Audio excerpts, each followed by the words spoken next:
તમે પણ ઉનાળામાં માટલાનું પાણી પીવાનું પસંદ કરો છો? Hello friends, welcome to kitchen art. આખા ઉનાળા માટે ખૂબ જ ઉપયોગી લાગે એવી આજે હું તમારા સાથે કિચન ટિપ્સ શેર કરીશ. જો તમારી પાસે જૂનું માટલું હોય અને તમે નવું માટલું લેવા માટે વિચારતા હોય તો આ વિડીયો ખાસ તમારા માટે છે. તમારા ઘણા પૈસા બચી જશે. ઉનાળાની સિઝન ચાલુ થઈ ગઈ છે અને લૂ અને તડકાથી બચવા માટે આપણે ઠંડુ પાણી પીતા હોય છે, પણ ફ્રીજનું પાણી પીતા હોય ત્યારે તે નુકસાન કરે છે, જ્યારે માટલાનું પાણી ખૂબ જ ફાયદાકારક હોય છે. માટલું જૂનું હોય કે નવું હોય, તેમાં ઠંડુ પાણી કઈ રીતે રાખવું, સ્ટોર કરવું, તેની આજે આપણે ટિપ્સ જાણીશું. અને જો તમને પણ વિડીયો યુઝફુલ લાગે તો લાઈક અને શેર જરૂરથી કરજો. મારી ચેનલ ઉપર નવા હોય તો સબસ્ક્રાઈબ કરી બાજુનું બેલ બટન દબાવવાનું ભૂલશો નહીં, જેથી કરીને તમને મારા નવા વિડીયોનું નોટિફિકેશન મળતું રહે. તો ફ્રેન્ડ્સ, શિયાળામાં ઘણી વખત આપણે માટલાનો ઉપયોગ કરતા નથી, પણ જેવો ઉનાળો ચાલુ થાય એટલે આપણે માટલું યાદ આવે છે. તો અહીંયા મારું માટલું 2 વર્ષ જૂનું છે. આ 2 વર્ષ જૂના માટલામાં આપણે ઠંડુ પાણી કઈ રીતે સ્ટોર કરશું તેની આજે આપણે ટિપ્સ જાણીશું. તો ફ્રેન્ડ્સ, તમને જોતાં જ ખ્યાલ આવી જશે કે આ માટલું મારું 2 થી 3 વર્ષ જૂનું છે અને આ માટલાને હું ઉનાળામાં જ વાપરું છું, શિયાળામાં તેનો ઉપયોગ કરતી નથી. તો બસ હવે આ માટલાને પહેલાં આપણે સાફ કરી લેશું. તો તમારે માટલાને કઈ રીતે સાફ કરવું અને પાણી ભરતી વખતે કઈ કઈ કાળજી રાખવી તેની હું ટિપ્સ આપવાની છું. સૌથી પહેલાં આપણે માટલાને પાણીથી ધોઈ લેશું.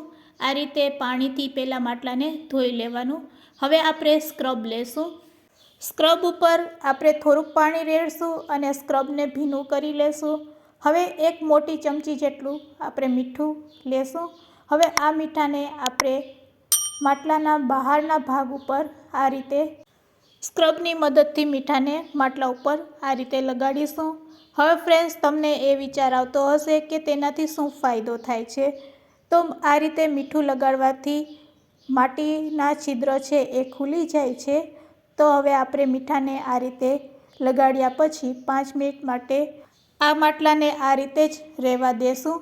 ફ્રેન્ડ્સ, જરૂર લાગે તેટલું તમારે મીઠું આ રીતે લગાડી લેવાનું. તો ફ્રેન્ડ્સ, અહીંયા મેં મીઠું લગાડી દીધું છે. હવે આપણે તેને 5 મિનિટ માટે રહેવા દેશું અને 5 મિનિટ પછી આપણે તેને ધોઈ લેશું. 5 મિનિટ થઈ ગઈ છે, તો હવે આપણે તેને પાણીથી ધોઈ લેશું. ફ્રેન્ડ્સ, અહીંયા આપણે મીઠું બહારના ભાગે જ લગાડવાનું છે. અંદર જો કદાચ તમે લગાડશો તો પાણી કદાચ ખારું આપણું થઈ જાય. તો અહીંયા આપણે મીઠાને બહાર જ લગાડશું અને પહેલાં મીઠાને સારી રીતે ધોઈ લેશું. હવે માટલામાં આપણે થોડુંક અંદર પાણી નાખશું અને પહેલાં માટલાને આ રીતે ધોઈ લેશું. આ રીતે ધોયા પછી હવે આપણે 1 પેકેટ ઈનો લેશું અને આ ઈનોને આપણે કાતરથી કટ કરી લેશું અને 1 પેકેટ આખું આપણે ઈનોનું આ માટલામાં એડ કરી દેશું. ફ્રેન્ડ્સ, ઈનો એડ કર્યા પછી હવે આપણે સ્ક્રબથી આ રીતે સ્ક્રબને ભીનું કરી અને માટલામાં ઈનો છે તે અંદરના ભાગે લગાડી દેશું અને આ રીતે માટલામાં ઈનોને સારી રીતે ફેલાવી દેશું. ચારે બાજુ આ રીતે ઈનોને માટલાની અંદર લગાડી દેશું અને પછી થોડીક વાર પછી આપણે ધોઈ લેશું.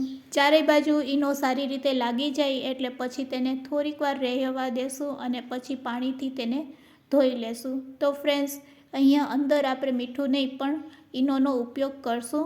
ઈનોથી પણ તો અંદરના છિદ્રને ઓપન કરવા માટે આપણે અહીંયા ઈનોનો ઉપયોગ કરેલ છે. હવે બસ તેને પણ સારી રીતે ધોઈ લેશું. તો અંદર અને બહાર બંને બાજુ સારી રીતે ધોયા પછી હવે નળ નીચે આપણે એકવાર તેને આ રીતે સારી રીતે ધોઈ લેશું. તો અહીંયા આપણું માટલું એકદમ નીટ એન્ડ ક્લીન થઈ ગયું છે. તો હવે આપણે તેને પાણીથી ભરી દેશું. હવે તમે માટલું જ્યાં રાખતા હોય તે સ્ટેન્ડ ઉપર રાખી અને સેટ કરી દેવાનું અને પછી આ માટલાને આપણે પાણીથી ભરી દેશું. ફ્રેન્ડ્સ, અહીંયા આપણે ફ્રીજનું પાણી ભરવાનું નથી, પણ નોર્મલ પાણી જે ભરતા હોય તે જ ભરવાનું છે. ફ્રેન્ડ્સ, અહીંયા વિડીયો તમે સ્કીપ નહીં કરતા, પણ તમને હું છેલ્લે એવી ટ્રીક બતાવીશ કે તમને વિશ્વાસ નહીં આવશે કે આ રીતે આખું ઉનાળું આપણે પાણી ઠંડુ રાખી શકીએ છીએ। તો ફ્રેન્ડ્સ, અહીંયા આપણે માટલાને પાણીથી ભરી દીધો છે અને હવે આ માટલા ઉપર આપણે કોટનનું કપડું રાખશું। તો તેના માટે આપણે કોટનના કપડાને ભીનું કરી લેશું।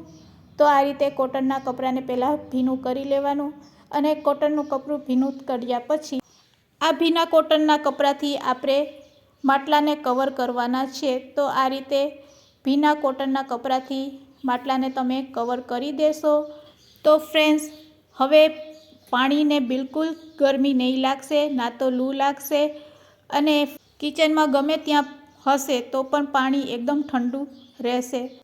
જ્યારે એવું લાગે કે કોટનનું કપડું સુકાઈ ગયું છે તો તેને ફરીથી ભીનું કરી માટલાને ફરીથી તેનાથી કવર કરી દેશો અને ઉપર આ રીતે હાથ રૂમાલ રાખી અને પછી તમે ઢાંકણ ઢાંકી દેશો એટલે તમારું પાણી એકદમ ઠંડુ રહેશે।